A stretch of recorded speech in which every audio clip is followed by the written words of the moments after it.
Hello, and welcome to the KPBS Kitchen. Today, we're celebrating the 250th anniversary of the United States with a meal.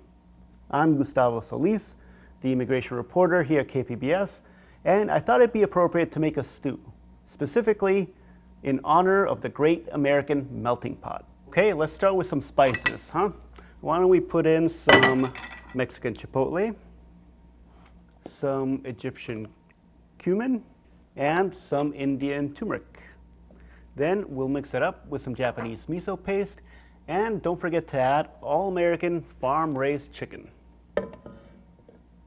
Because after all, the US has always considered itself a special place where people from all over the world can live in harmony. But let's be frank, history shows that we haven't always lived up to that ideal. And in the hyper-polarized time we're living in now, it seems like half the country thinks melting pot is a bad idea. I've enlisted the help of two experts to teach us the history of the melting pot metaphor and give us a little insight into whether or not it still applies today. The first is Jose Antonio Orozco. He literally wrote a book called Toppling the Melting Pot.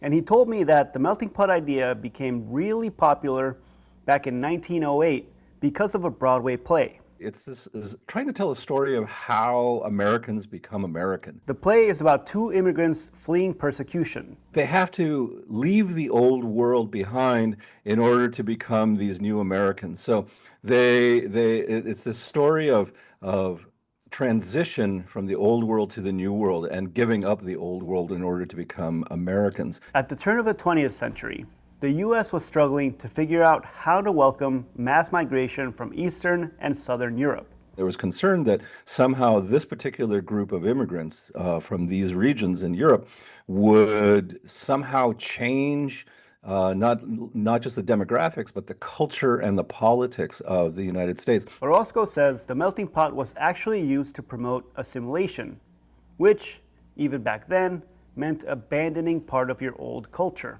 As Norwegians in Minnesota were talking about how sad it was that the youth could no longer speak their languages, didn't know the culture. So instead of using fresh ingredients to cook up spicy, multi-layered stew, our melting pot has historically been foreign food made bland.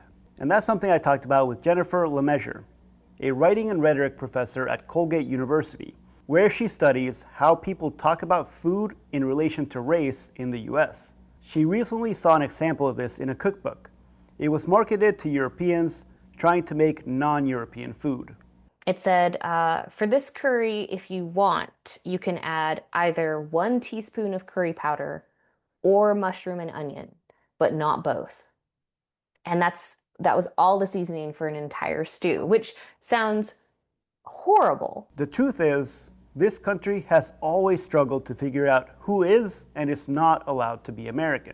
We love pizza, we love spaghetti now, but when the Italians got here, people were like, "You're eating worms on a plate. Why would you do that?" She agrees with Orozco that the melting pot metaphor has its limits. So I think that is part of why I find the melting pot metaphor not convincing, because it rests on this idea that everyone can access culture through food, and therefore everyone will become friends if you eat somebody else's food. And historically, that really hasn't been the case. In fact, history tells us that while food is a great way to celebrate and learn about other people's cultures, it's also used to attack foreigners, especially in times of economic and political uncertainty. Lemessurier brought up the Chinese Exclusion Act of the late 1800s as an example. Anti-Chinese rhetoric was rampant in California. Newspapers perpetuated the racist trope that Chinese people ate cats and dogs. That rumor is very, very old. And there are all these news stories of people accusing restaurant owners or even just other small business owners of, "You had a cat and then the cat disappeared." While that sounds incredibly insensitive and extreme, it also sounds a bit familiar.